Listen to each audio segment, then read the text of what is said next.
So this video is going to be a little personal, but also pretty critical. Some of you guys know that I do voiceover stuff on YouTube, and I'm not that commonly known in the field, but I got a few good gigs here and there with some recent commentaries that needed cameos, and an OVA bridge short that I did last year, which, by the way, you should totally check out. Acting in general is something that I take a lot of time and effort into doing, and doing commentaries in a way has improved upon not just my public speaking and debating skills, but also with projecting my voice into a character that is pretty much an extension of myself, exaggerated to the point that it's entertaining for some. I'm still not entirely an expert on it, and I don't think I ever will be, but to notice how much my work in putting myself out there has improved over the past few years has been a very rewarding experience. Now, for those who want to get into the voice acting hobby or business in general, of course there's gonna be a rough start, but a lot of those voices come with a lot of passion or a crave for attention, take your pick. The subject we're talking about today is a young man by the name of Malik, a guy who just wants a chance at acting like those he looks up to. Now, of course, not everyone is going to be great on their first shot, that's a given, but see, Malik has uploaded not one, not two, but 12 videos of his acting skills. Now, we're not going to be looking at all of them per se, but we're going to look at 4 of his videos. 3 of them being his impressions, and 1 expressing this desire for him to get his name out there in acting. So Malik, don't take this too personally and understand that I am being objective and critical with your work, and in no way am I going to sugarcoat anything. With that, let's start off with your video expressing this dream of yours and look at your work as we go. Okay? Hey, it's Malik. And yesterday, I recently posted 12 short clips of my voice acting demos. While I was doing that, I'll give you an explanation. My dream career in life is to become a voice actor for video games, anime, and TV shows.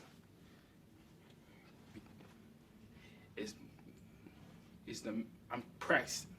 Okay, I'm fucking up one. All right, I'm really trying to be a voice actor. So, because it could help me overcome my disability.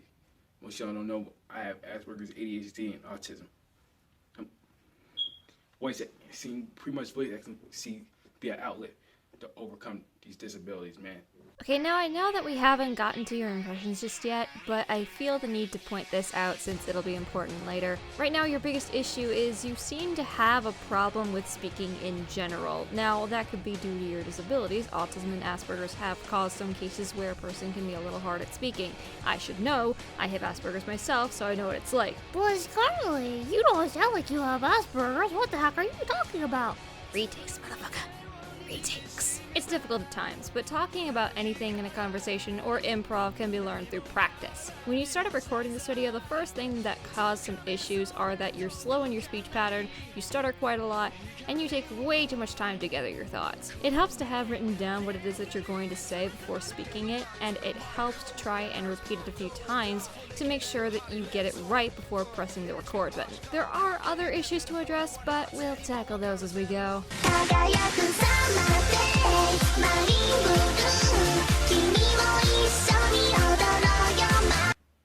Basically, dream is fun to do voice acting. I pretty much want, and I want to work with the greats when it comes to voice acting. Meaning, I want to work with Troy Baker, the Nolan North, Cree Summer, Mark Hamill, etc. Should I say more? Basically, and while I was while I was practicing, I also got to meet some voice acting actors and actresses themselves. Okay, I will list the voice actors and actresses. You don't have to take my word for it. But please, I met Christopher Sapp. You may know him as Vegeta and Piccolo and Dragon Ball Z. It's the phone. I met Cree Summer herself. Met Jim Cummings, you know him as Dark Reed the Poop. Ignore that. Okay, so here's a question I want to toss your way. Do you not have a better room to record in? In fact, do you even have a room at all? Because From the video here and the videos where you've done your voice demos, you don't seem to have a designated room for recording your demonstrations or rants, which is a necessity. Actors and actresses will always have a designated room for recording sessions. Sometimes it's a recording booth, or it's their closet with only the clothes inside to keep the sound from bouncing, or it's under the covers of their own bed sheets. It really doesn't matter as long as the sound is clear and crisp.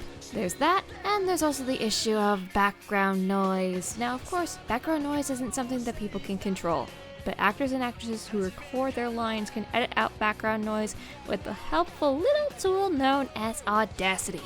Noise removal is a wonderful thing. You later on tell us to ignore the sounds, but really, it's you showing a case of reverse psychology. The more you tell us to ignore the background noise, the more we pay attention to it. You also go on to mention more of the voice actors you've met at conventions, but due to the poor pacing of your speech, you go on for a while, so let's skip ahead to what advice they have told you,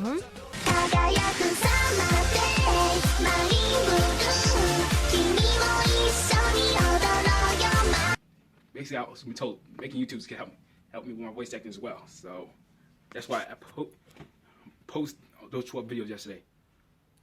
And those videos that I posted, they actually come from my Instagram account. Speaking of follow my Instagram, it's at Malik Felder. Yeah, that's. I'll leave the link in the description, man. But that's not the point. I'm trying. Being a voice actor can help me in life. Help me overachieve my adversities. Hell, I'm just gonna be honest. It could pretty much help me catch up with my cousins and their talented abilities. And most y'all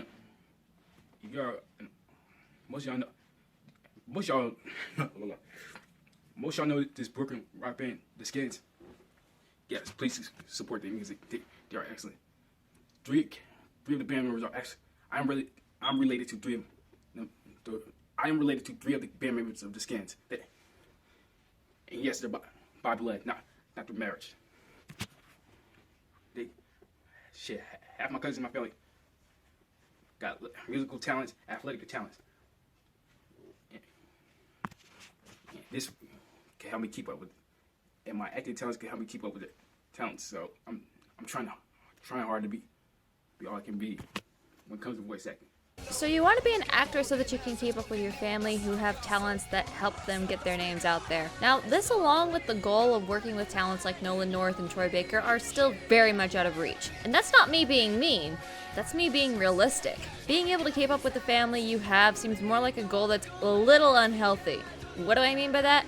Well, you know how some artists will compare themselves to other artists that they follow and go, damn, I'm never gonna be like them. Why do I even bother? With the mindset of trying to catch up to others, reaching your goal is going to be harder on yourself than it is if you were just going at your own pace. You are just starting out, so there's no need to set your expectations so high. Start with the little things: voice exercises, acting lessons, public speaking classes. Start learning and start practicing. YouTube videos are only going to get you so far. You're only at level 1, so get grinding. So with that, the first video ends, and already I can see some issues, but hey, we've just met the guy, so let's see what he has to offer. I enjoy this shit, do you? You think I like doing this? Putting innocent people in harm's way. Separating the mothers and fathers from their children. You think I like doing this shit? Oh boy!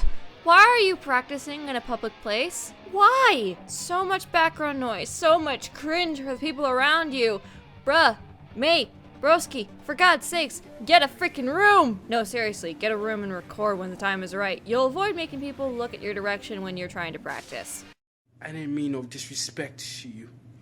I'm just asking, can you help my family? Because we are starving. We are homeless. The power of Christ compels you! Oh, wait, it's just you. Why are you recording in the dark? I mean, you're finally in a private room, but goddamn, your eyes and teeth are the only thing I'm seeing here. If you want to show your face while doing demo reels, the least you can do is fix the lighting so that I can see you better. Okay. One more video, and this is the most recent one you've posted. So, what do you got? You bad? You think you bad? Oh yeah, go ahead, pull the trigger. Pull the fucking trigger, now! Come on, I'm double dare you, motherfucker. Well, acoustic issues aside, I'll give you this. You apparently are not afraid to raise your voice when the scene demands it, so good on ya. But with all 3 of these demos that you've shown here, there's one common problem with these performances. They're all the same. Yeah, the last one has you louder than the others, but the character is the same. Overly dramatic, desperate, tense, and that's unfortunately all you've brought to the table. What happens when the character has something good happen to them? Do they laugh? Do they have any other emotion other than tension and desperation? When providing a demo, you need to be able to get into the minds of the character as well as read the surroundings they have to match the mood. A scary scene is not going to be the same if a character doesn't breathe heavily or scream when the monster comes around. A sad scene isn't going to do jack shit if the character doesn't sound like he or she is actually crying. A funny scene isn't going to deliver the punchline if the character can't provide the mood for the setup. A sexy scene isn't going to be titillating if the characters can't relax themselves to the point where they're comfortable doing it. Shut up, you know what I mean? What I'm getting at with all this is that you need so much work that even thinking about working with people in the voice acting business is out of your league right now. You want to get to the top? You fucking work for it. Get more variety with your scenes. Pick a good spot to record your lines and demos. Your mic on your phone is only going to get you so far, so save up for a good mic when you can. Learn how to work with Audacity and play around with it on the settings. Take some acting lessons, even if you think you don't need them. Organize your thoughts better by either writing a script or taking notes and memorizing them before you record. Talk to yourself in front of the mirror and perform some vocal exercises to warm your voice up. Your vocal cords will thank you in the long run. And finally, do not set your expectations up so high. Go at your own pace and keep working at it. One more thing, don't be afraid to audition for gigs every once in a while. Once you have the practice down, look around YouTube for a project that you'd like to audition for, but only if they're asking for auditions. Everyone has a potential in acting. They just have to care enough to do it. I know that this commentary was a bit weird compared to some of my other videos, but I really wanted to tackle this subject because there's a lot of people who want to act but never take the time or set themselves up for failure too soon. So for anyone who's thinking about voice acting, I really hope this helps.